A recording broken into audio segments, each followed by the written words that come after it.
কোরআন আল্লাহ তাআলার পবিত্র গ্রন্থ, এটা লিখেছেন আল্লাহ নিজেই। যদি বাইবেলের অনেক কথা কোরআনের সাথে মিলে যায় তাহলে বাইবেলের লেখককে, যেহেতু বাইবেল আগে এসেছে, কোরআন সেখান থেকেই লেখা হয়েছে, অনেক কিছু নকলও করা হয়েছে। দয়া করে এটার একটা উত্তর দিবেন। প্রথম প্রশ্নের ব্যাপারে বলতে গেলে যে পবিত্র কোরআন যদি আল্লাহর বাণী হয় আর বাইবেলের অনেক কথা কোরআনের সাথে যদি মিলে যায়, তাহলে এই বাইবেলের লেখককে আল্লাহ তাআলাই কি বাইবেল লিখেছেন? আমরা বিশ্বাস করি যে কোরআন আল্লাহ তাআলার বাণী।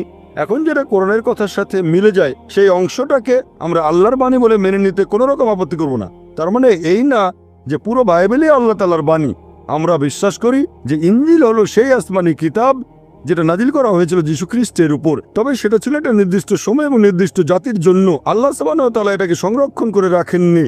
কিন্তু কোরআন হলো সর্বশেষ আর চূড়ান্ত আসমানি কিতাব। আল্লাহ কোরআনে বলেছেন সূরা হিজর অধ্যায় নম্বর 15 আয়াত নম্বর 9, আমি কোরআন অবতীর্ণ করেছি এবং অবশ্যই আমি এর সংরক্ষক। তার মানে এই পবিত্র কোরআন হলো ফুরকান, যেটা দিয়ে সঠিক আর বেঠিকের পার্থক্য করা যায়। কোনো কথা কোরআনের সাথে মিলে গেলে আমরা বলবো এই অংশটাকে আল্লাহর বাণী বলে মেনে নিতে আমাদের কোনো আপত্তি নেই। যদি আমাকে জিজ্ঞেস করেন যে এই বাইবেলের লেখককে, এখনকার দিনের খ্রিস্টান বিশেষজ্ঞরা বলেন যে বাইবেলের বইগুলো লিখেছেন বিভিন্ন লেখক। বাইবেল শব্দটা এসেছে গ্রিক শব্দ বিবলোস থেকে, অনেক বই মিলে একটা বই। বর্তমানের বাইবেল আমার মতে আর বিশেষজ্ঞগণের মতে একটা মিশ্রণ।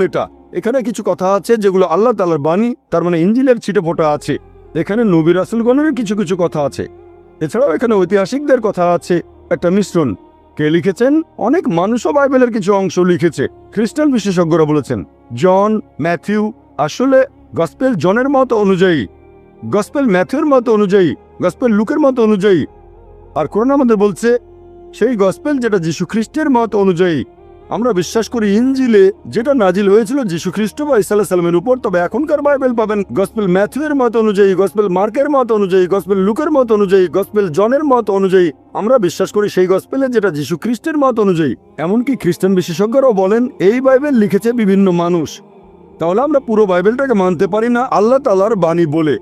এবারে দ্বিতীয় প্রশ্নটা নিয়ে বলি। পৃথিবীতে বাইবেল এসেছে প্রথমে আর কোরআনের কথা বাইবেল থেকে নকল করা হয়েছে। হ্যাঁ, এরকম একটা সম্ভাবনা থাকতেই পারে। আরেকটা সম্ভাবনা এরকম, যদি দুটোর মধ্যে সাদৃশ্য থাকে, হয়তো বই দুটোর উৎস একই, তাহলে বাইবেলের কিছু অংশের কথা কোরআনের কথাগুলোর সাথে মিলে যায়। এখন বাইবেলের যে অংশ পবিত্র কোরআনের সাথে মিলে যাচ্ছে সেগুলোর উৎস হয়তো একই, তার মানে আল্লাহ সুবহানাহু ওয়া তাআলা। কিন্তু যদি বলেন যে কোরআন নকল করা হয়েছে, তাহলে একই যুক্তিতে বলা যায় যে যীশু খ্রিস্ট ওল্ড টেস্টামেন্ট থেকে নকল করেছিলেন, তখন খ্রিস্টানরা বলবেন না।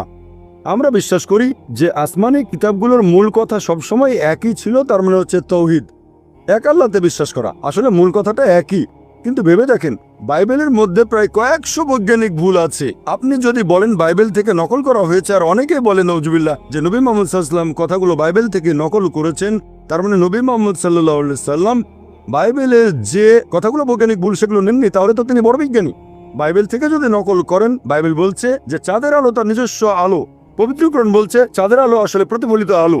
বাইবেল বলছে জেনেসিস অধ্যায় 1 অনুচ্ছেদ 16 থেকে 19 চাঁদের আলো তার নিজস্ব আলো, আর কোরআন বলছে সূরা ফুরকান অধ্যায় 25 আয়াত নম্বর 61 চাঁদের আলো হচ্ছে প্রতিফলিত আলো। তাহলে নবী মুহাম্মদ সাল্লাল্লাহু আলাইহি সাল্লাম তিনি বাইবেল থেকে নিয়ে সেটা শুধরে দিয়েছেন, আর বললেন না এটা নিজস্ব আলো না প্রতিফলিত আলো।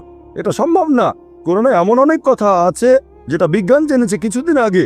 কোরআন সেটা 1400 বছর আগে বলেছে। কোন মানুষের পক্ষে এগুলো লেখা সম্ভব না। কোরআনে যে কথাগুলো আছে কোরআন কখনো নকল করা হয়নি। এজন্য আমার ভিডিও ক্যাসেট দেখেন বিজ্ঞানের আলোকে কোরআন ও বাইবেল, সেখানে বিস্তারিত জানতে পারবেন। সেখানে আমি প্রমাণ করেছি যে কোরআন বাইবেল থেকে নকল করা হয়নি। কোরআন হচ্ছে ফুরকান, যে মানদণ্ড দিয়ে সঠিক আর বেঠিকের